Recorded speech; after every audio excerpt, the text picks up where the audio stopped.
Meus pais me expulsaram quando eu era criança e depois esperavam tudo de mim quando meus avós morreram. Minha mãe e meu pai me tiveram quando eu tinha 16 anos e costumavam me agredir durante toda a minha infância. Meu pai costumava gritar comigo quando eu tinha 5 anos e me culpava por arruinar seus sonhos e aspirações na vida.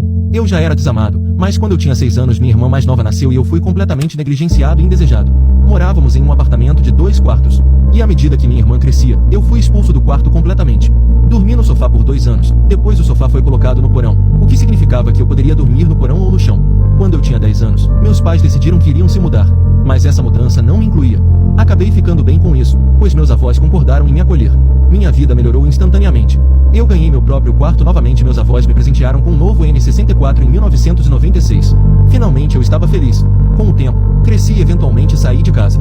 Mas depois voltei para ajudar meus avós, pois eles estavam envelhecendo e vivendo de suas economias de aposentadoria. Então, o dinheiro do aluguel que eu pagava ajudava a pagar as contas. Então minha avó morreu. Ela foi assaltada por um ladrão, que tirou sua vida. Meu avô ficou arrasado. Ele também faleceu cerca de 1 ano e meio depois. Ele tirou a própria vida. Praticamente tudo que eles possuíam foi deixado para mim. Suas economias, sua casa, seus veículos, suas coisas, tudo. A casa já estava totalmente quitada e meu avô sabia como mantê-la em bom estado. Na verdade, depois que minha avó morreu, ele se dedicou a renovar o lugar. Ele mandou refazer o telhado, pintamos a casa por dentro e por fora, e consertamos muitas coisas pequenas. O vizinho do meu avô, George, até veio ajudar a refazer a parte hidráulica.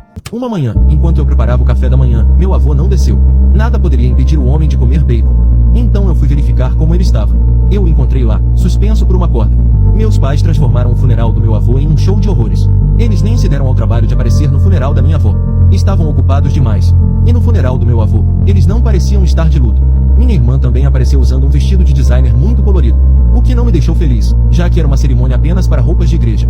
Eu notei meus pais cochichando repetidamente um para o outro e me encarando sempre que eu olhava para eles. Descobri na leitura do testamento que meus pais sabiam que haviam sido deserdados há muito tempo por causa do tratamento que me deram. Eles acharam extremamente injusto eu ter recebido tudo. Eles ameaçaram me processar para contestar o testamento. E eu recebi várias ligações e mensagens do meu pai, mãe e irmã me dizendo que eu precisava fazer a coisa certa e dar ao meu pai o que era suposto ser dele.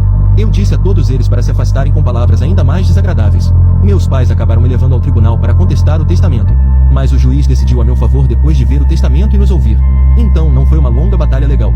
O juiz até olhou para meus pais com absoluta repugnância depois de ver o testamento e ouvir sobre o tratamento que eles me deram na infância. Ele chamou meu pai de péssimo pai e disse que meus avós estavam certos em deserdá-lo. Meu pai apenas abaixou a cabeça em silêncio, mas fez questão de me parar do lado de fora da sala do tribunal e me dizer que eu sempre fui o maior erro da vida dele. E que se ele pudesse voltar no tempo, ele faria questão de garantir que eu nunca existisse. Ele deveria ter sido uma estrela do futebol. E em vez disso, ele tem que usar um crachá para um trabalho das 9 às 5. Eu disse a ele que, erro ou não, minha avó e meu avô podiam ver que tipo de pessoa horrível ele era. Eu não pedi para nascer. E o único amor verdadeiro que recebi foi dos meus avós. E ele não era mais meu pai. Recebi algumas ligações ameaçadoras e perturbadoras, além de algumas cartas dos meus pais, todas exigindo dinheiro, entre outras coisas. Mas, com o tempo, eles pararam porque eu os ignorei completamente. A última ligação que recebi deles foi dizendo que minha irmã precisava de um transplante de rim e se eu poderia ajudá-los. Eu concordei e disse a eles para me encontrar em um hospital que ficava a 2 horas de carro deles. Eles foram até lá, e eu nunca apareci. Bloqueei o número deles assim que recebi a primeira ligação deles lá.